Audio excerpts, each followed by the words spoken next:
শতবর্ষ পরে কে তুমি পড়িছ বসে আমার কবিতা খানি কৌতূহলতে।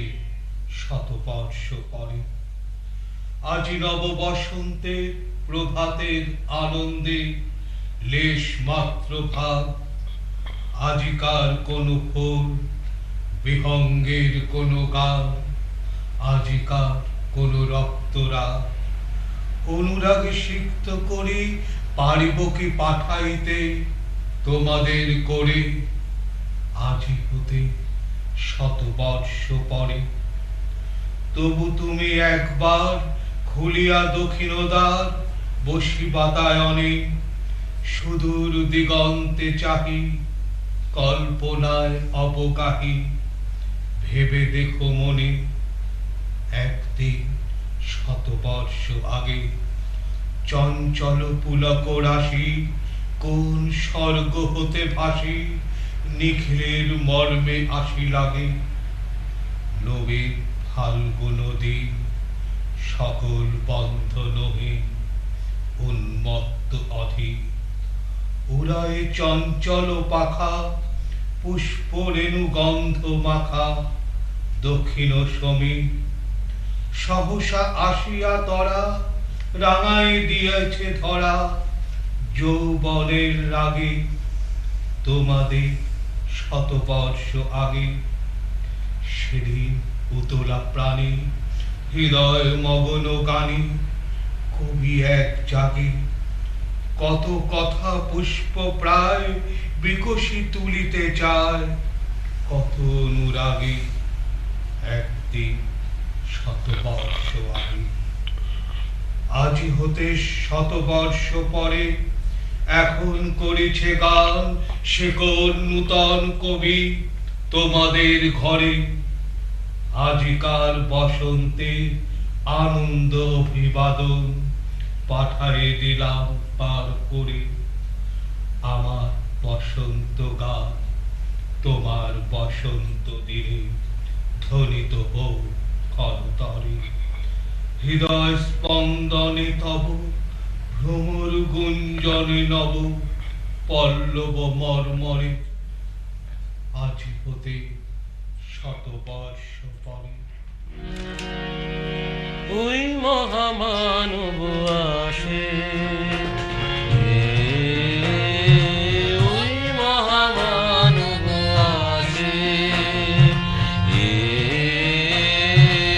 ওই মহামানব আসে দিকে দিকে রোমাঞ্চ লাগে মর্ত ধুলির ঘাসে ঘাসে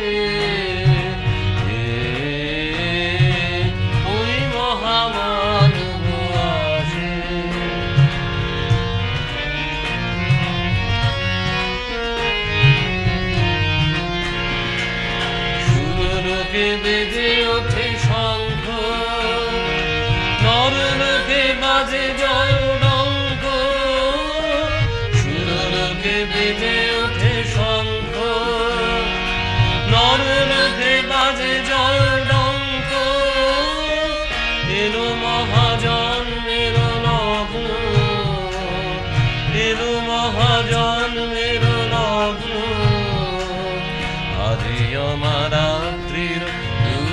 তরুণ যত ধূলিতলে হয়ে গেল ঘন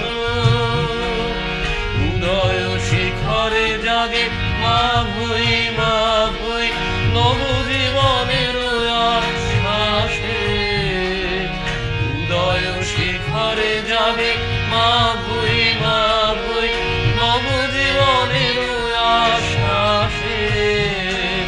জয় জয় জয় রে মানব অভ্যুদয় মন্দ্রি উঠিল মহাকাশে ওই মহামানব আসে। নমস্কার, সুপ্রভাত। আজ 25শে বৈশাখ বিশ্ববরেণ্য কবি রবীন্দ্রনাথের 154তম জন্মদিবস। আসলে এই দিনটি অর্থাৎ 25শে বৈশাখ শুধুমাত্র বাঙালির জীবন সত্তার সাথে জড়িত নন কবি রবীন্দ্রনাথ। শুধুমাত্র বাঙালির মননে জড়িত নন কবি রবীন্দ্রনাথ, তিনি বিশ্ব মননে ওতপ্রোতভাবে জড়িয়ে আছেন। তাই কবি অফুরন্ত সৃষ্টি সম্ভারের নৈবেদ্য সাজে আজকে তাঁর 154তম জন্মদিবসে বিশ্ববরেণ্য কবি রবীন্দ্রনাথের প্রতি আমরা শ্রদ্ধা জ্ঞাপন করছি জিটিভি বাংলার পক্ষ থেকে। আজকের এই প্রভাতী অনুষ্ঠানে আমাদের সঙ্গে যে সমস্ত শিল্পীরা উপস্থিত হয়েছেন অবশ্যই তাদের সাথে আমরা পরিচয় করিয়ে দেব। আজকে 25শে বৈশাখে এই পূর্ণ লগ্নে কবির আবির্ভাব তিথিতে যাদের উজ্জ্বল উপস্থিতিতে রবীন্দ্রনাথের গানে, কথায়, কবিতায় আমরা প্রত্যেককে শ্রদ্ধা নিবেদন করব কবির স্মৃতির প্রতি। সেই শিল্পীরা হলেন, ঠিক আমার বাঁ দিকে রয়েছেন রবীন্দ্রসঙ্গীত শিল্পী সোমনাথ বন্দ্যোপাধ্যায়। জিটিভি বাংলার পক্ষ থেকে আজকে এই 25শে বৈশাখের পূর্ণ মুহূর্তের প্রতি স্বাগত জানাই। রয়েছেন আমাদের সাথে রবীন্দ্রসঙ্গীত শিল্পী ঋতুপর্ণা সরকার। ঋতুপর্ণা জিটিভি বাংলার পক্ষ থেকে আজকের এই 25শে বৈশাখের এই সুন্দর মুহূর্তে তোমাদের উজ্জ্বল উপস্থিতিতে প্রাণবন্ত হয়ে উঠুক আজকের সকাল তোমাদের স্বাগত জানাই। আপনাকে স্বাগত জানাই। আর সঙ্গে রয়েছেন কবি ও আবৃত্তিকার, আমাদের অত্যন্ত প্রিয় মানুষ, কাছের মানুষ, শ্রী শিবনাথ ভট্টাচার্য। শিবনাথদা, আপনাকেও জিটিভি বাংলার পক্ষ থেকে 25শে বৈশাখের এই সুন্দর মুহূর্তে স্বাগত জানাই। আর পর্দায় রয়েছেন এই মুহূর্তে আমাদের সঙ্গে সুব্রত বিশ্বাস। আপনাকে জিটিভি বাংলার পক্ষ থেকে আজকের এই সুন্দর অনুষ্ঠানে আপনার ঐকান্তিক তালবাদ্যযন্ত্র দিয়ে সহযোগিতা করবেন। হ্যাঁ, আপনাকেও স্বাগত জানাই। আমরা শুরু করছি রবীন্দ্রনাথের কথায়, গানে, কবিতায় কবিকে শ্রদ্ধা বর্ণের অনুষ্ঠান। প্রথমে আমরা একটু বলার চেষ্টা করব 1861 6 মে মহর্ষি দেবেন্দ্রনাথ ঠাকুর আর সারদা সুন্দরীর চতুর্দশ সন্তান হিসেবে উপস্থিত হয়ে আবির্ভূত হয়েছিলেন রবীন্দ্রনাথ ঠাকুর। সারদা সুন্দরী দেবী পঞ্চদশ সন্তানের মধ্যে চতুর্দশ সন্তান ছিলেন কবি রবীন্দ্রনাথ। আজ সেই 25শে বৈশাখ কবির 154তম জন্মদিন। গানের মধ্য দিয়ে আমরা আমাদের শ্রদ্ধা নিবেদন করি সোমনাথ কবির প্রতি ওই মহামানব আসে দিয়ে আমরাই শুরু করেছিলাম। হ্যাঁ, একটি গান দিয়ে শুরু করি। পূজা পর্যায়ের একটি গান গাইছি দাদা। আজকে যেমন খুশি, আজকে কবির অমর সৃষ্টি সম্ভারের থেকে সামান্য অংশ তুলে নিয়ে আজকের সকালটাকে আমরা আনন্দময় করে তুলব। জীবনে আমার যত আনন্দ পেয়েছি দিবস রাত, জীবনে আমার যত আনন্দ পেয়েছি দিবস রাত, সবার মাঝারে আজকে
রবীন্দ্রনাথের ছেলেবেলাটা বাড়ির বৃদ্ধদের অনুশাসনে কেটেছে এবং তিনি খুব জীবন স্মৃতি গ্রন্থে লিখেছিলেন যে তার এই দাস দাসী পরিবৃত্ত হয়ে জীবন কাটানো, তিনি বলেছেন ভৃত্য রাজতন্ত্র বলে আখ্যা দিয়েছেন। এবং সারাটা দিন তার কল্পনার দৃষ্টি দিয়ে সেই পুকুর, তার পাশে একটা কটগাছ, মানুষের নিত্য স্নান করতে আসা সেই হাঁস, এবং সে একটা নিসর্গ ছবি কবির মনকে ছুঁয়ে গেছে। ঠিক আছে, অথচ যে পারিবারিক বাতাসে তিনি বড় হয়ে উঠেছিলেন, সেই সাংস্কৃতিক সাহিত্য মনস্কতা সমস্ত কিছু স্পর্শ কিন্তু রবীন্দ্রনাথ শৈশব থেকে পেয়েছেন। এবং সবচেয়ে বড় কথা, স্বাদেশিকতা বোধ রবীন্দ্রনাথের শৈশব কাল থেকে পেয়েছেন। হিন্দু মেলা, তাদের আত্মীয় এবং মানে মাধ্যমে যে হিন্দু মেলা হয়েছিল, সেটা একদম বালক রবীন্দ্রনাথকে ছুঁয়ে দিয়েছিল। তাই স্বাদেশিকতা অর্থাৎ স্বদেশের প্রতি শ্রদ্ধা জ্ঞাপন কবির অনবদ্য সৃষ্টি সম্ভারের অন্যতম একটা মাধ্যম বলা যেতে পারে। ঋতুপর্ণা, আমরা কবির একটি গান শুনতে চাই।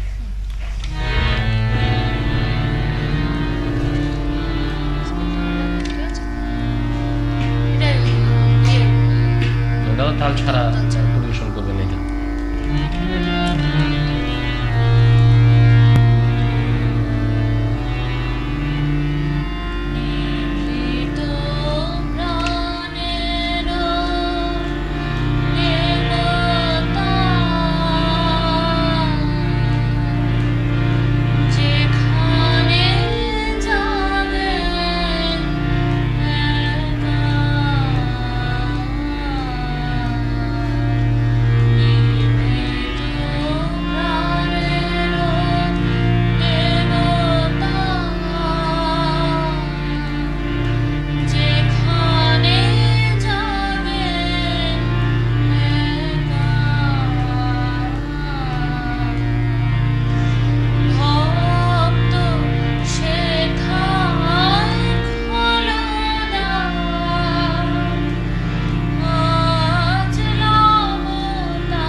সাধু। রবীন্দ্রনাথের বালক বয়সে তার লেখাপড়ার ব্যবস্থা শুরু হয়েছিল। অনেক গুরু শিক্ষক বাড়িতে যেমন আনা হয়েছিল, তেমনি তার শেষ দাদা হেমেন্দ্রনাথ ঠাকুরের ছিলেন তার তত্ত্বাবধানে। প্রথমে তিনি ওরিয়েন্টাল সেমিনারি স্কুলে ভর্তি হন, পরে normal school, Bengal academy school. কিন্তু স্কুলের এই গণ্ডির ভেতরে কবির যেন সেই বালক বয়স থেকে হাঁপিয়ে উঠেছিলেন। ভালো লাগতো না আমার না, এই জায়গাটা। এই প্রথাগত চার দেওয়ালে আবদ্ধ পড়াশোনার ভেতরে কবি নিজেকে আটকে রাখতে পারেন। আমরা দেখলাম 1873 সালে 6 ফেব্রুয়ারি কবি উপনয়ন হল। এই প্রথম বাবার হাত ধরে কবি হিমালয় যাত্রা। মাঝখানে শান্তিনিকেতনে ছিলেন এবং সেখানে তাল গাছের নিচে বসে ঠিক কবিতা তিনি লিখেছিলেন। পরবর্তীকালে কবিতাটি পাওয়া যায়নি, তবে সম্ভবত সেই স্মৃতিটাকে সামনে রেখে তাল গাছ এক পায়ে দাঁড়িয়ে সব গাছ ছাড়িয়ে উঁকি মারে আকাশে, এই কবিতাটা তৈরি হয়েছিল। একদম বালক বয়স থেকে যা তার কবির প্রতিভার বিকশিত, সিন্নবদা কবির একটি কবিতা দিয়ে কবিকেই আমরা শ্রদ্ধা নিবেদন করি। আমি রবীন্দ্রনাথের জন্মান্তর কবিতাটা আমি পড়ছি, ঠিক, খুব পড়া প্রাসঙ্গিক। পড়ছি বলাই ভালো, তার কারণ হচ্ছে যেহেতু দেখে বলছি। আমি ছেড়েই দিতে রাজি আছি সুসভ্যতার আলো, আমি চাই না হতে নববঙ্গে নবযুগের চালক। আমি নাইবা গেলাম বিলাত, নাইবা পেলাম রাজার খিলাত, যদি পরজন্মে পাইতে হতে ব্রজের রাখাল বালক, তবে নিভিয়ে দেব নিজের ঘরে সুসভ্যতার আলো।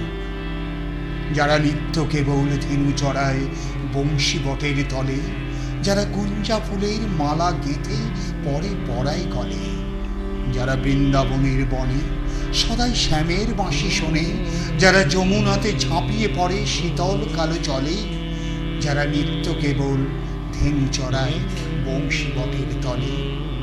ওরে বিহান হলো জাগরে ভাই ডাকি পরস্পরে, ওরে ওই যে দধি মন্দধ্বনি উঠল ঘরে ঘরে।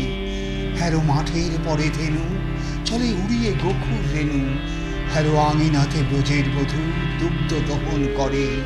ওরে বিহান হলো জাগরে ভাই ডাকে পরস্পরে। ওরে শাওন মেঘের ছায়া পড়ে কালো তমাল মূলে, মোরা এপার ওপার আধার হলো কালিন্দির ওই কূলে।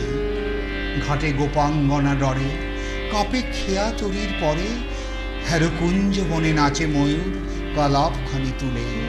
ওরে শাওন মেঘের ছায়া পড়ে কালো তমাল মূলে। মোরা নবনবীন ফাগুন রাতেই নীল নদীর তীরে, কোথা যাব চলি অশোক বনে শিখি পুচ্ছ শিরে। যবে দোলায় ফুল রাশি দেবে নীপ শাখায় কষি, যবে দক্ষিণ বায়ে বাঁশির ধ্বনি উঠবে আকাশ ঘিরে। মোরা রাখাল মিলে করব মেলা নীল নদীর তীরে। আমি হব না ভাই নববঙ্গে নবযুগের চালক, আমি চালাবো না আধার দেশে সুসভ্যতার আলো। যদি ননি ছানার গায়ে কোথাও অশোক নিপের ছায়ে, আমি কোনো জন্মে পারি হতে ব্রজের কোপ বালক, তবে চাই না হতে নববঙ্গে নবযুগের চালক। প্রাসঙ্গিক কবিতা, এই সময়ের কবিতা। আসলে রবীন্দ্রনাথের সৃষ্টি সম্ভার এমন আমাদের জীবনের সুখে দুঃখে প্রেমে বিরহে ভাবনা। রবীন্দ্রনাথ 25শে বৈশাখ রবীন্দ্রনাথ বেঁচে থাকেন আমাদের প্রতিদিন, প্রতিক্ষণে, প্রতি অনেক সময় এমন হয় ঋতু হয়তো মানসিকভাবে বিধ্বস্ত। রবীন্দ্রনাথের গান যেন ভেতরে যখন জেগে ওঠে উচ্চার করি, সে বেসুরের হোক খানিকটা ভুলে থাকা যায়, কিংবা রবীন্দ্রনাথের কোনো লেখা কোনো গল্প পড়তে পড়তে যেন কোথায় যেন হারিয়ে যাওয়া, যে কোনো মানসিক অবস্থার সাথে ওনার লেখা বেদনা জ্বালা যন্ত্রণা সব জায়গাতেই আছে। এখানে প্রাসঙ্গিক হয়ে ওঠেন রবীন্দ্রনাথ তার সৃষ্টির ভিতর দিয়ে একটি গান। একটা মানে ঋতুর গানের প্রসঙ্গ করে একটা তাল ছাড়া গান গাইতে ইচ্ছা রাখি পূজা পর্যায়ের ওপর।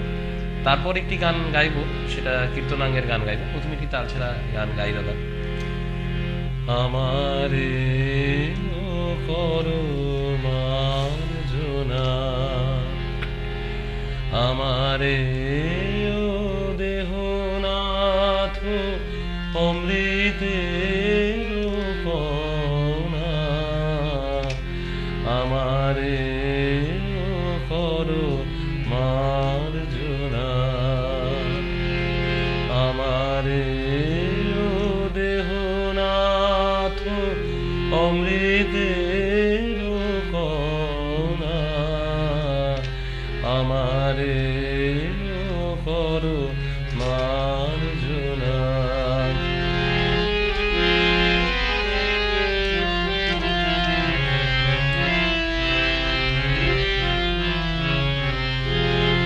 গৃহ ছেড়ে পথে সে বসে আছি ম্লান বেশে, গৃহ ছেড়ে পথে সে বসে আছি ম্লান বেশে, আমারও হৃদয়ে করো আসন রচনা, আমারে ও করো মার্জনা।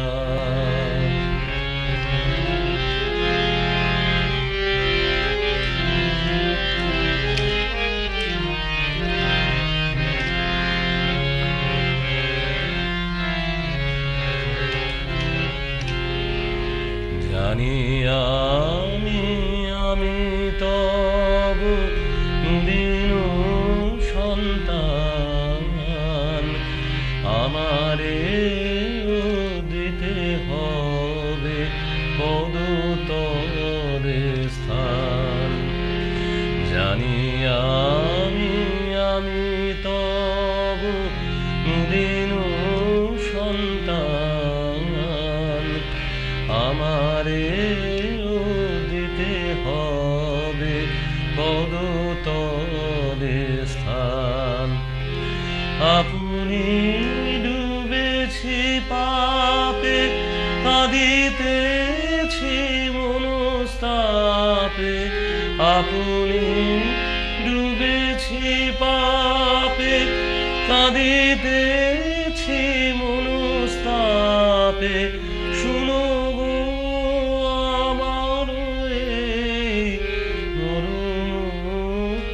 মরুতেজনা, আমারে ও করো মার্জনা, আমারে ও দেহনাথ অমৃতের কণা, আমারে ও করো মার্জনা। সাধু সাধু, চমৎকার। ব্যক্তি জীবনে রবীন্দ্রনাথ যেন তার সেই 25শে বৈশাখ যে কবিতাটি লিখেছেন, এটা একটা এপিটাফও বলা যেতে পারে কবির ক্ষেত্রে। সেখানে নানান সুখ দুঃখের মালা গেঁথে এক রবীন্দ্রনাথ ছুটে চলেছেন।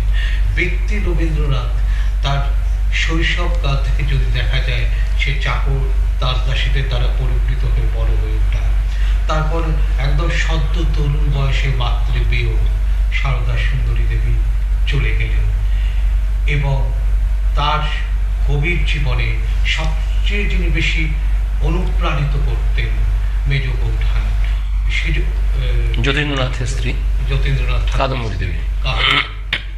তার মৃত্যুতে কবি খুব ভেঙে পড়েছিলেন এবং তিনি অসংখ্য কবিতা, অসংখ্য গান উৎসর্গ করেছিলেন, দেবীর স্মৃতির প্রতি উৎসর্গ নিবেদন করেছেন। এই সমস্ত ভাবেই রবীন্দ্রনাথ চলছেন। 1882 সালে কবির সাথে বিয়ে হলো খুলনা জেলার অত্যন্ত দীনদরিদ্র পরিবারের মেয়ে মৃণালিনী দেবী। কিন্তু মৃণালিনী দেবী 5টি সন্তানের জননী ছিলেন, বেশি দিন বাঁচেননি। মাত্র 28 বছর বয়সে তার মৃত্যু হয়। আবার রবীন্দ্রনাথ শোকগ্রস্ত হয়ে পড়লেন। তারপর তো তার সন্তান সন্ততির মৃত্যু। কিছুই যেন কবি রবীন্দ্রনাথকে আরো শক্ত, আরো ব্যথাতুর করে তুলছিল, তত বেশি যেন তিনি সৃষ্টির কাজে নিজেকে নিয়োগ করেছিলেন। এখানে মনে হয় রবীন্দ্রনাথের পক্ষেই এটা সম্ভব ছিল। যেমন অনেক সময় শুনেছি মানে রবীন্দ্রনাথ যখন শান্তিনিকেতনে তিনি অসম্মানিত হয়েছিলেন তাদের পরিবারের পক্ষ থেকে, খুব ব্যথাত, কিন্তু তার যন্ত্রণার কথা তিনি কাউকে প্রকাশ্যে বলতে পারতেন না।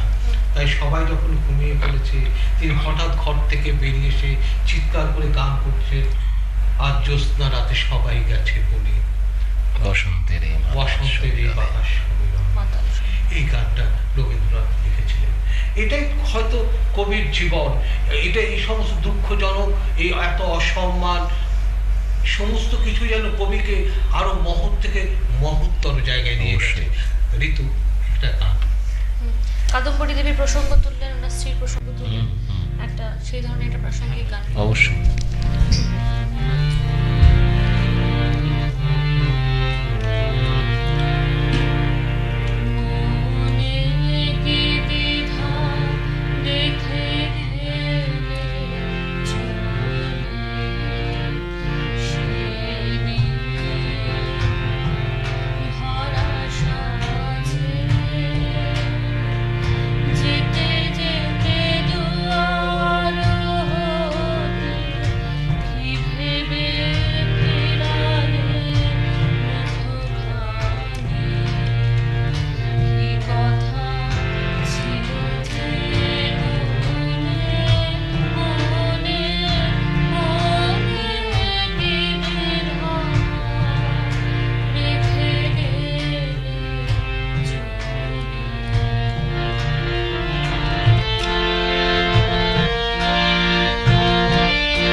গাইলি যে গান, এই গানের ভিতর দিয়ে শুধু কাদম্বরী নয়, যেন মনে হচ্ছে আমরা যারা আমাদের ছেড়ে চলে গেছে আমরা সবাই আছি এই গানে, এই গানের ভেতর আমরা আমাদের সবাই। প্রত্যেকের মুহূর্ত জড়িয়ে আছে এই ঠিক গানে। ঠিক ঠিক এইখানে যেন এইখানে একটা উন্মাদনা, একটা রক্তের ভেতরে যেন ঢেউ তুলে দেওয়া। আমি শিবনাথ দার কাছে যাবো একটু। আমার একটি সম্প্রতি আপনার একটি কবিতার বই বই আমার ওইটা একটা অনুরোধ ছিল সুজিতদার মধ্যে সেখানে দাঁড়িয়ে আপনি রবীন্দ্রনাথকে উৎসর্গ করে একটি হ্যাঁ, এটা কবিতা- আসলে আসলে আমি বলি, এমন একটা অস্থির অবস্থার মধ্যে দিয়ে আমরা পার হচ্ছি আর কি, যেখানে আমার মনে হয় ওইরকম একটা মানুষ, মানে সারা বিশ্ব যার সৃষ্টিতে উদ্ভাসিত, এরকম একজন মানুষের কাছে, তার কাছেই তো অভিমানটা সাজে। আমার অনেকটাই অভিমানের ফলশ্রুতি আমার এই লেখাটি। এবার কলকাতা বইমেলায় এই লেখাটি বেরিয়েছে আর কি, আমার এই ভাঙন কবিতার বইটির মধ্যে দিয়ে। আমি সেখানেই মানে কবিকে সামনে রেখে রেখে আমার এই সময়কার এই যে পরিবেশ পরিস্থিতিটা, কাল সমাজের সমাজ যে সবটাই। সমস্ত কিছুটাকে তুলে ধরবার চেষ্টা চেষ্টা করেছি করেছি। আর কি। এটা রবীন্দ্রনাথ তার স্বাদেশিকতার মধ্যে দিয়ে ভাবনার ভিতর দিয়েও একটা পরিবর্তনের দাবিকে নিশ্চয়ই। সোচ্চার হয়েছে। আরও একটা বিষয় বলি, কারণ উনি বিশ্ববরেণ্য কবি, মানে বিশ্ববরেণ্য এই কারণেই হয়েছেন যে সুখ দুঃখ বিরহ বেদনা জ্বালা যন্ত্রণা সব জায়গায় তো তিনি অবস্থান করছেন। তো স্বাভাবিক কারণে আমি আমার অভিমানটা কাকে জানাবো, এমন একজন মানুষের কাছেই আমি রেখেছি। তিনি তো আর নেই, একটা কল্পনা করে যেন মনে হচ্ছে তাকে আমি একটা SMS করছি, এই আর কি। সেই আবেদনটাই এখানে আমি তুলে একটু ধরা এই হয়েছে। প্রসঙ্গে একটু কথা যুক্ত করতে চাই। 1890 সালে 15ই মে ভারত সরকারের নীতি, সেই সময় ব্রিটিশ শাসন সরকারের নীতিকে সমালোচনা করে তিনি একটি প্রবন্ধ রচনা, অসংখ্য প্রবন্ধ রচনা করেছেন, তার মধ্যে একটি, এবং সেখানে তিনি হয়তো আমাদের ভারতবর্ষের প্রথম ব্যক্তিত্ব যিনি বলেছেন জনগণের দ্বারা নির্বাচিত সরকার মন্ত্রী চাই। এই কথাটা কিন্তু রবীন্দ্রনাথ বলতে পেরেছিলেন। এটা ভারতবর্ষে মনে হয় প্রথম রাজনীতিবিদও বলা যেতে পারে রবীন্দ্রনাথকে, যিনি তার প্রবন্ধের ভিতরে এই কথাটা বলতে পেরেছেন, জনগণ নির্বাচিত মন্ত্রী চাই। এবং সেই মন্ত্রী কিন্তু প্রজা হিতৈষী হবেন, এই ভাবনা রবীন্দ্রনাথ নিজেকে জারিত করেছিলেন আপনার কবিতা। কবিতাটার নাম হচ্ছে SMS টু রবীন্দ্রনাথ। হে বিশ্ববন্ধিত রবীন্দ্রনাথ, আজ 150 বছর পরেও তোমার ধ্বজা উড়ছে পথ পতিয়ে এই গোলকের সারা আকাশ জুড়ে। হয়তো তারও পরে উড়বে তোমার নিশান, কোনো প্রত্যাশিত হাতে থাকবে সাজানো ডালি মালায় আর চন্দনে। শ্রদ্ধার্ঘ্য হবে নিবেদন তোমার স্মৃতিপটে, স্মৃতিচারণায় হবে উচ্চারিত তোমার অমূল্য সৃষ্টি কোনো দরদি কণ্ঠে। কিংবা কোনো সৃজনী পরিবার তার সর্বকনিষ্ঠের ঠোঁটে দাঁতে গুঁজে দেবে তোমার অমৃত বাণী আরো 100 বর্ষের ছাড়পত্র দিয়ে। সেই শিশু আদো আদো কাঁপা কাঁপা স্বরে বলবে, ভগবান তুমি যুগে যুগে দূত পাঠায়েছ বারে বারে। সৃষ্টির আনন্দে যা তোমার কালজয়ী ছন্দময়তা আজও আমায় টানে, আজও বিস্ময় পদে পদে তোমাকে ঘিরে। হয়তো যা থাকবে আমার মৃত্যু পথের শেষ প্রান্ত ছুঁয়ে। তবু এই শতাব্দীর তীব্র যন্ত্রণায় উৎকণ্ঠায় আমি বড় বিচলিত বিভ্রান্ত। খুঁজে মরি তোমার সৃষ্টির প্রতিটি খণ্ডের কালো রেখায়, যদি পাই কোনো দার্শনিক সংকেত যা দেবে প্রেরণা এই তপ্ত সময় প্রতিহতের পরশমণি হয়ে। জানো রবীন্দ্রনাথ, কাল রাতে তোমার সেই কালো মেয়েটি এসেছিল নিশি রাতে চুপি সারে, যখন ঘষা হাত পানে চাঁদ বিবর্ণ মেদুর আমার তন্দ্রা জড়ানো চোখে। সেই বার্তাই এখন SMS করছি তোমায়। সে ছিল ষোড়শী কি অষ্টাদশী, যাকে তুমি দেখেছিলে মাদলের তালে তালে শালমহুয়ার বনে। কালো হরিণ চোখ যার সলজ্জ চাহনি, খুঁজে বেড়াতো যাকে এক মহামানবের চোখ অহর্নিশি ঝরা পাতায় কিংবা কোনো মেঘলা দিনে। যে শরীরের খাঁজের মতন বাঁক খাওয়া কোনো বনানীর ফাঁকে ফাঁকে ঝোপে ঝাড়ে কখনো বা বৃষ্টিতে জানিনি, যার রূপ যৌবন উচ্ছলতা তোমার সৃষ্টির আধার, যাকে তুমি ভালোবেসেছ আমৃত্যু, যাকে ঘিরে তোমার অসংখ্য তুলির টান কবিতায় গানে চিত্রপটে। আজও সেই সাজানো ডালি শোভিত শহরের কোনো স্থাপত্যে, আভিজাত্যের ক্যানভাসে কিংবা কোনো পাতাল রেল স্টেশনের দেয়াল আলো করে। তোমার সেই কালো মেয়ে আজ রক্তাক্ত ক্ষত বিক্ষত, তার হরিণ চোখে এখন শুধু আতঙ্কের ছায়া, সরলতায় অবিশ্বাসের ঘন মেঘ। তোমার প্রেমের অরণ্য শাখায় এখন আর পাখিরা বাঁধে না বাসা, তাদের নেই কোনো কলতান সূর্যাস্তের বিকেলে। অরণ্যের ছায়া ঘন মিষ্টি প্রভাত বেদখল, সবুজ বনবীথি ঘিরে শুধুই বারুদের গন্ধ। নিঃশব্দ হয় না রানাগোনা ধূর্ত সরীসৃপের মতো। বেয়াপ্র নারী আসবিক ছাপ তার সর্ব শরীর জুড়ে, ঘর পড়ছে, শিশু মরছে, তার স্বজন অহরহ মৃত্যুদণ্ডের শিকার গণ আদালতের মিথ্যে বিচারে। তোমার নির্মল সুখ স্মৃতি প্রতিদিন হারিয়ে যায় নরখাদকের বুলেটে ঝাঁঝরা হয়ে। তোমার বাংলা মায়ের শ্যামল গরিমা ধুল উণ্ঠিত প্রশ্রয়প্রাপ্ত কিছু বিদ্যজনের অতি আবেগে। সেই কসাইয়ের দল এখন সর্বক্ষণের হানাদার, বনাঞ্চলে রক্ত হোলি খেলে, কালো মেয়ের বুকের মাংস ছেড়ে। পৈশাচিক কেমনই উন্মত্ততার আড়ালে জন্ম নেয় আর এক রক্তচোষার দল। প্রতিদিন মিথ্যা প্রলোভনের শিঙা ফুঁকে মানুষের স্বপ্ন চুরি করে। দেখি দিকে দিকে অগণিত মানুষের সর্বস্ব হারানোর হাহাকার, আত্মহনন, মরা কান্না ক্রমশ বাতাস ভারী করে বাংলার ঘরে ঘরে।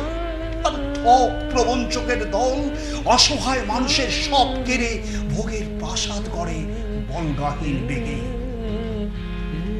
ভাষাহীন প্রান্তরে স্তব্ধ লেখনী, এই শতাব্দী বড় নারকীয় বিচিত্র রূপ তার সামনে পিছনে। সেদিন ওরা মাথায় আঘাত করেছিল, আজ পিষে দিতে চাইছে ভারী বুটের চাপে। আসনের একনিষ্ঠ ফোঁকর গলে শোষণের কলাচুরি চলে অবিরত নানা কৌশলে। রবীন্দ্রনাথ, উত্তর পাঠাও, পাঠাও উত্তর এই কঠিন সন্ধিক্ষণে। তোমার চেতনা জাগাক প্রাণে নব উদ্যমে, নব উদ্যমে। একটু সুব্রত দরকার। আসলে আপনি তো দীর্ঘদিন ধরে সঙ্গীতে এই সুধা রসে নিজেও সিক্ত হচ্ছেন, অপরকেও সিক্ত করছেন। আসলে এই যে আপনার দীর্ঘ যাত্রা একজন তবলিয়া হিসেবে এবং সঙ্গীত শিল্পীদের সঙ্গী হিসেবে, যখন আপনি রবীন্দ্রনাথের গানের সাথে তবলা বাজান, তার যে একটা প্রগাঢ় অনুভূতি বা অন্য গানের সাথে যখন এটি কোনো রকম কি মনে হয় যেন একটি পৃথক ভাবনা বা পৃথক শক্তি আপনার ভেতরে কাজ করছে? সেটা অবশ্যই হয়, অবশ্যই। যখন রবীন্দ্রনাথের গানে শুনে বাজাচ্ছি, তখন বাজাতে বাজাতে যেন মনে হচ্ছে গানের ভিতরে ঢুকে যাচ্ছে। তার অর্থ, তার লয়, তার ছন্দ মনকে পুরো আপ্লুত করে দিচ্ছে। এবং বাজাতে বাজাতে সেই গানের ভিতরে প্রবেশ করে যাচ্ছি। কোনো সময় বাজাতে বাজাতে নিজেও গান গিয়ে দিচ্ছি। তার জন্য তো বলা হয় এটাই দারুণ ব্যাপার। হ্যাঁ, এটাই খুব ভালো। বন্ধ করে চোখ বন্ধ করে মনে হয় যে আমিও গাইছি। আবেগ ভিতর থেকে চলে আসে। না, আত্মস্থ হয়ে আপনি যাওয়া। তো গান তো যখন আপনার হ্যাঁ। হাতটা যখন ওটা তো গান, এটা ছাড়া তো হয় না। অবশ্যই অবশ্যই ওটাই তো গান, সঙ্গীত। আমরা কি বলি গীত, বাদ্য, নৃত্য তিন মিলিয়ে সঙ্গীত। হ্যাঁ। সঙ্গীত মানে শুধু গান নয়, গীত, বাদ্য, নৃত্য তিনটেই এই যে সঙ্গীত। আমি মানে এই প্রশ্নটা একটু হয়তো অন্যভাবে করছি। রবীন্দ্রনাথ আজকে আপনারা বিভিন্ন অনুষ্ঠানে অবশ্যই যান বা আমরাও দেখে থাকি, অনেক সময় যাই, অনেক সময় সঞ্চালনা করতে যাই। তো রবীন্দ্রনাথের গানের যে সুর, সেই সুর কি কোথাও হারিয়ে যাচ্ছে? সেখানেও কি উত্তর আধুনিকতার কোনো ছোঁয়া স্পর্শ করছে, বা শিবনাথ কাকুর কথায় ভাঙন ধরেছে। ভাঙন ধরছে। মানে আমার ঠিক এই কথা জিজ্ঞাসার কারণে যে আপনি তো দীর্ঘদিন ধরে তবলা সংগত করছেন, গায়কদের গায়িকাদের উৎসাহিত করছেন, সৃষ্টি না, এটা আপনাকে অবক্ষয় বলি চলছে। একটা কথা, অনেকেই হয়তো চেষ্টা করছেন না তা না, কিন্তু রবীন্দ্রনাথ সৃষ্ট, গুরুদেবের সৃষ্ট যে সুর, যে গান, তার তার মধ্যে যে মাধুর্যতা। তার মাধুর্যতা, তারপরে তার যে ভাব শৈলী ভাবশৈলী এবং যে সৃষ্টির যে একটা মাধুর্য রয়েছে, সেই জিনিসটা কিন্তু এই নতুন আধুনিক জন্মে যারা রবীন্দ্রনাথকে অন্যভাবে রিপ্রেজেন্ট করছেন তার মধ্যে পাওয়া যায়। একই রকম প্রশ্নটা আমি এই সোমনাথের কাছে করবো, ঋতুপর্ণার কাছে করবো। কোথাও কি মনে হচ্ছে কবির এই অমর সৃষ্টির সম্ভার, যা যুগ যুগ ধরে আমাদের বাঙালিদের শুধু বিশ্বজনকে মোহিত করেছে, সেই সুরের জায়গায় কোথাও কি আঘাতপ্রাপ্ত হচ্ছে? মানে তোমরা যেহেতু শান্তিনিকেতন থেকে তোমাদের পড়াশোনা করেছি। সঙ্গীত যাত্রা শুরু করেছো, মানে তোমাদের উপলব্ধি আমাদের চেয়ে অনেক অনেক বেশি, অনেক গভীরতর। সেখান থেকে রবীন্দ্রনাথ তার জীবদ্দশায় একবার একটা ঘটনা ঘটেছিল, এটা শ্রুতিতে আছে, মানে শুনেছি আর কি, যে রবীন্দ্রনাথ সামনে বসে আছেন, সেখানে একজন তার গান শুরু করেছেন, এই করেছো ভালো নিঠুর হয়ে গানটি গাইছিলেন শিল্পী, এবং সম্ভবত প্রথমে ও দয়াল বলে এটা মানে খুব অদ্ভুত তারস্বরে বলে, যেরকম পল্লীগীতি শিল্পীরা অনেক সময় করে থাকেন, তারপরে গানটা গাইতে শুরু করেন। তো রবীন্দ্রনাথ তখন নেপথ্য থেকে বলছেন যে আচ্ছা এই গানটা সম্ভবত আমার লেখা। তো উদ্যোক্তারা বলছেন হ্যাঁ গুরুদেব আপনার লেখা গান। বলছে আমার লেখা গানটা এইভাবে গীত হচ্ছে? বললেন হ্যাঁ, কেন অসুবিধা গুরুদেব, কোনো অসুবিধা অনুভব করছেন? বলছে হ্যাঁ তা একটু করছি। এরপরেই মানে শ্রদ্ধেয় দ্বিজেন্দ্রলাল রায়ের ছেলে দিলীপ রায় এবং আরো কিছু মানুষের সান্নিধ্যে বসে, ইন্দিরা দেবী ছিলেন, প্রচুর স্বরলিপি, প্রচুর ওনাদের কথা। হ্যাঁ, এরা মানে রবীন্দ্রনাথ তার স্বরলিপিগুলিকে একটু সমৃদ্ধ করার চেষ্টা করেন, যে মানে সংরক্ষিত করার চেষ্টা করেন, যে আমার স্বরলিপির বাইরে আমার গান না গাওয়াই ভালো। সুরের দিক থেকে এক্সপ্রেশনের কম বেশি হতে পারে, গায়ক নিজের অনুযায়ী ভাবের আদান প্রদান তো প্রত্যেকটা মানুষের মনের মধ্যে আলাদা হয়। দেখুন এই যে কনজারভেটিভ কথাটা বলা হয়, বিশ্বভারতী কনজারভেটিভ ছিল একটা সময়, এখন তো যাই হোক। তো কনজারভেটিভ তখনই মানুষ হয় যখন কনজার্ভ করার মতো কিছু আছে, আমার সংরক্ষণ করার মতো সম্পদ আছে, তখনই কিন্তু আমি সংরক্ষণ করতে চাইবো। হ্যাঁ, এবং বিশ্বভারতী এতদিন ধরে রবীন্দ্রনাথের গানগুলোকে, স্বরলিপিগুলোকে আগলে রেখেছিল বলেই আছে কিন্তু রবীন্দ্রসঙ্গীত এখনো আছে। নজরুল সঙ্গীত, আমি নজরুল গীতিকে নজরুল সঙ্গীত বলতেই পছন্দ করি, তো নজরুল সঙ্গীতের মতো কিন্তু অবস্থা এখনো হয়নি। এবং কষ্ট হবে মানে শুনলে নজরুল গীতি আমরা যেগুলো এখন গাই, সেগুলোর অরিজিনাল সুর কিন্তু আমরা অনেকেই গাই না, বেশিরভাগ গানি এমন অবস্থা হয়েছে, নিজের মতো রাগটাকে মেনটেন করা হচ্ছে। কিন্তু এত, এবং বাংলাদেশে এগুলো নিয়ে প্রচুর কাজ হচ্ছে।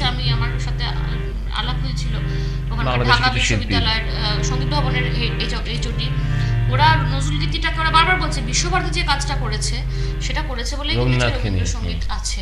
আর যেটা দাদা বললেন যে অনেকে অনেক রকম চেষ্টা করছে কিন্তু দাঁড়াচ্ছে না, দাঁড়াবে না।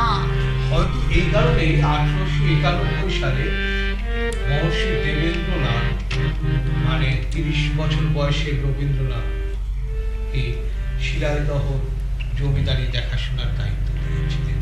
আর এই প্রথম কবি তার শহরের জীবন জায়গা থেকে গ্রামকে খুব নিবিড়ভাবে দেখেছেন, ঠিক গ্রামের পূজা সাধনের সাথে তিনি নিজেকে একান্ত করতে পেরেছেন। ফলে লোক সংস্কৃতির প্রতি, লোকসঙ্গীতের প্রতি তার আকর্ষণ জাগে। তাই হয়তো অনেক কীর্তন গানকে, সুরকে অবলম্বন, কীর্তন সঙ্গে তিনি গান রচনা করেছেন, গানের সুরারোপ করেছেন। আবার থেমে থাকেনি পল্লী বাংলার যে মাধুর্য, মিঠু সুর, তার সৃষ্টির কাজে তিনি ব্যবহার করছেন। এরকম কীর্তনে একটি গান আমার অনেকক্ষণ ধরে মনে আসছে, আমার দাদা সুব্রত বিশ্বাসের অত্যন্ত প্রিয় গান, তারু তারু হরি দিন জনে, তারু তারু হরি দিন জনে, ডাকো তোমার পথে করুণাময়, ডাকো তোমার পথে করুণাময়, পূজন সাধন দিন জনে, তারু তারু হরি দিন জনে, তারু তারু হরি দিন জনে।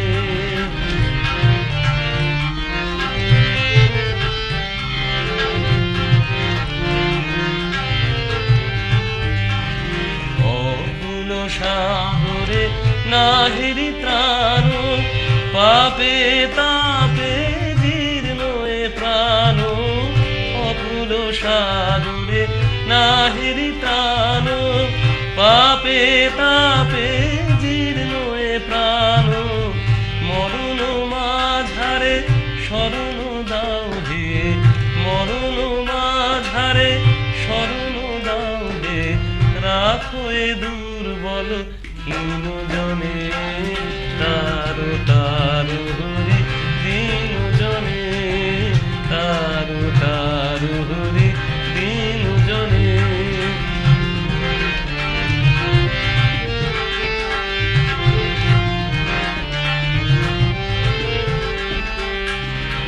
ফিরিল যামিনী নিভিল আলো, বৃথা কাজে মন দিন ফুরালো, ঘেরিল যামিনী নিভিল আলো, বৃথা কাজে মন দিন ফুরালো, পথ নাহি প্রভু পাথেও নাহি, পথ নাহি প্রভু পাথেও নাহি, ডাকি তোমারে প্রাণপণে, দিকহারা সদা মুড়ি যে ঘুরে, যাই তোমার হতে দূর সুদূরে, দিকহারা সদা মুড়ি যে ঘুরে, যাই তোমার হতে দূর সুদূরে, পথ হারাই রসাতল পুরে,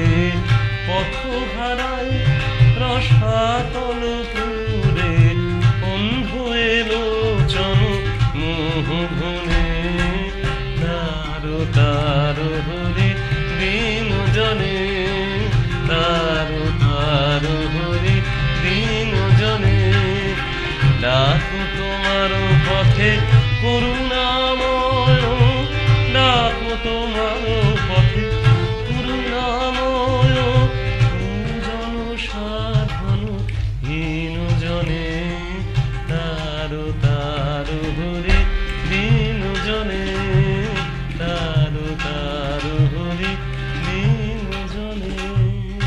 क्या बात, দারুণ রাজা, ফার্স্ট ক্লাস, কি আবার খুব সুন্দর। ভীষণ মানে আবেগ ঘন গান। রবীন্দ্রনাথ একজন ব্রাহ্মণ ধর্মের তেমনি মানুষ, যে এত সুন্দরভাবে হরিকে নিয়ে গান, ভাবা যায় না। রবীন্দ্রনাথ ছাড়া বোধহয় কোনো মানে মানুষের রূপে দেখেছেন অবশ্যই, বলে অবশ্যই।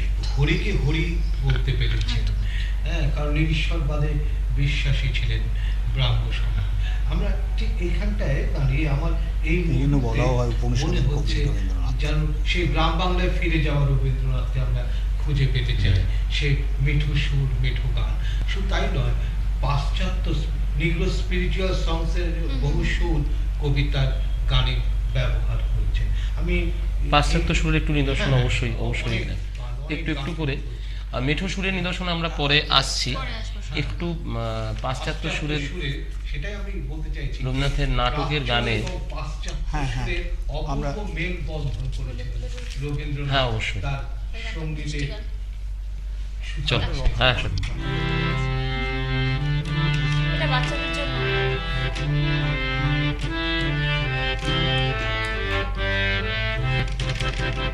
ফুলে ফুলে ঢোলে ঢোলে বহে কি বা মৃদুবায়, ফুলে ফুলে ঢোলে ঢোলে বহে কি বা মৃদুবায়, তটিনী হিলোল তুলে কল্লোলে চলিয়া যায়, পিকো কিবা কুঞ্জে কুঞ্জে, পিকো কিবা কুঞ্জে কুঞ্জে, কুহু কুহু কুহু গায়, কি জানি কিসের লাগি গান করে হায় বাহ, হায়। কি অপূর্ব না? চমৎকার। গাইলে মনটা ভালো রবীন্দ্রনাথ হয়ে যায়। মানেই তো তাই, মানে তবে এই গানটা গাইলে মন পরিবেশটাই পাল্টে আর মনে যায়। হয় ছোট ছোট বাচ্চারা সামনে নাচ করছে, হ্যাঁ একদম শাড়ি পরে ফুলের গয়না পরে সামনে নাচ করছে একদম। আসলে রবীন্দ্র জয়ন্তীটা যেমন আজকে 25শে বৈশাখ মনে হচ্ছে যেন একটা সাজু সরঞ্জলক, একটা উৎসবের আনন্দ। হ্যাঁ, তো আমাদের অতীতের কথাগুলো খুব ভালো মনে পড়ে। সেই জোড়াসাঁকো থেকে হেঁটে যাওয়া রবীন্দ্র সদন উন্মুক্ত প্রান্তরে সেই চিৎকার করে করে কবিতার কাগজ বিক্রি করা। সে সময় কিন্তু পড় না, আমি একটি কাগজ বার করতাম, দান দিক নামে, দান দিক, এবং কবিতা নির্ভর কাগজ, কবিতা বিষয়ক। পরবর্তীকালে কয়েকটি ভালো সংখ্যা বেরিয়েছিল এবং ফেরি করতাম এবং অনেকে বিনিময় করতো পত্রিকার সাথে পত্রিকার বিনিময়। হ্যাঁ, মানে একটা অদ্ভুত ছিল। যোগদা ছিল, যোগব্রত চক্রবর্তী ছিল, অর্থাৎ অনেকটা আগে তুষার রায়, অমিত গুপ্ত, শঙ্কর ব্রহ্ম এখনো আছে, সৌভিককে হারিয়েছি, পার্থপ্রতিম কাঞ্জিলাল, এই সমস্ত কবিদের সাথে। আর মাঝে মধ্যে সুনীলদা কিংবা শক্তিদার সেই সাহচর্য, রাতের পর রাত কাটানো, সে একটা হারিয়ে যাওয়া, নিজেকে যেন মানে কোথায় যেন হারিয়ে গিয়ে নিজেকেই আবার খুঁজে পাওয়া, এই সমস্ত কিছুই ছিল জীবন সাথে। আমি শিবনাথ দার কাছে একটু যাবো, কথায় যাই, কথায় রবীন্দ্রনাথ। কারণ আজকে 25শে বৈশাখে সকাল বেলায় আমরা স্মরণে বরণে আছি রবীন্দ্রনাথে, আমাদের ভাবনায় রবীন্দ্রনাথ, আমাদের কথায়, আমাদের চিন্তায়, চেতনায় রবীন্দ্রনাথ চিরন্তন শাশ্বত বেঁচে থাকবে। শিবনাথ দা এই যেটা আমরা যারা একটু লেখালেখির জগতের সাথে একটু নিজেকে যুক্ত করবার চেষ্টা করি, সেখানেও ঠিক অনেক সময় লিখতে লিখতে রবীন্দ্রনাথের কোনো প্রিয় কবিতার লাইন, মানে আপনার কবিতাটা শুনছিলাম, প্রাণিত তো করে, প্রাণিত তো করে, করে। এবং বিশেষ করে রবীন্দ্রনাথের সেই সমস্ত উত্তপ্ত কবিতা, যে কবিতাগুলো মানুষকে উদ্বেলিত করেছিল এবং একটা প্রতিষ্ঠান বিরোধী মানসিকতা তৈরি করে দিয়েছিল, ঠিক সেখানে রবীন্দ্রনাথের আমরা খুঁজে পাই। এত বড় একটা, আমি আপনাকে বলি, এত বড় একটা, এইভাবে যদি বলি, এত বড় একটা বটবৃক্ষের নিচে আমরা আছি, যে যেখানটায় থাকলে পরে তার প্রভাব পড়বে না নিঃশ্বাসে প্রশ্বাসে রবীন্দ্রনাথ। যে সকাল থেকে ঘুম থেকে উঠে রাত্রে শুতে যাওয়া পর্যন্ত, ওই যে বললাম, সুখ দুঃখ বিরহ বেদনা জ্বালা যন্ত্রণা, কোথায় তিনি নেই, সর্বত্র তিনি বিরাজ করছেন। সমস্ত, আমরা বলি না book is the best friend, আমার মনে হয় রবীন্দ্রনাথের মতন এত বড় বন্ধু, এত বড় মাপের বন্ধু, এত বড় মাপের আধুনিক মানুষ বোধহয় আর আমি দেখি। শুধু পাশ্চাত্য গান নিয়ে যখন বলছিলাম, 2-3 লাইন আমি তোমায় একটু মানে তুলনা করে দেখাই। দেখো, বাল্মীকি প্রতিভার এক জায়গায় একটা আমরা জায়গায় একটা দেখতে পাচ্ছি, দাদা কালি কালি বলো রে আর বলো হো হো বলো হো হো বলো হো, নামের জোরে সাধিব কাজ, বলো হো বলো হো বলো হো। এই মানে দস্যু দলের গান। আর ঠিক তার পরক্ষণে কিরকম জিনিসটা দেখো দাদা, রাঙা পদ পদ্ম যুগে প্রণমী দ্বারা, এই যে মানে অসম্ভব ব্যাপার, একটা মানে ভারতীয় শাস্ত্রীয় সঙ্গীতের মধ্যে ঢুকে যাচ্ছেন।